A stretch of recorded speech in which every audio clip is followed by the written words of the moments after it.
When you're done, you've got a bunch of patents over here you didn't care about, and then you got a smaller stack you need to look at further, and you've got a bunch of notes scribbled, and that's what you have. And if somebody says, well, what if we did it differently?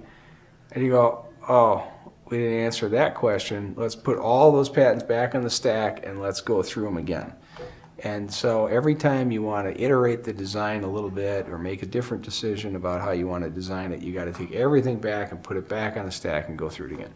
And that's really expensive, and that's why the cost starts to accelerate and add up and get higher and higher, because you're constantly having to redo a ton of work that you've got no notes on.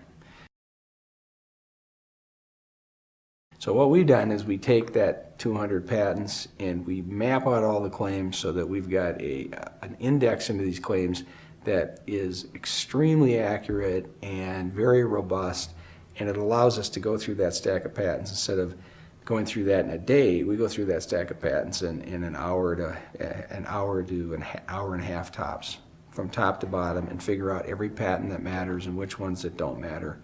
And so we can answer that question, well, what if we did this? We can answer it 6 times in a day instead of, once a day, 6 days in a row.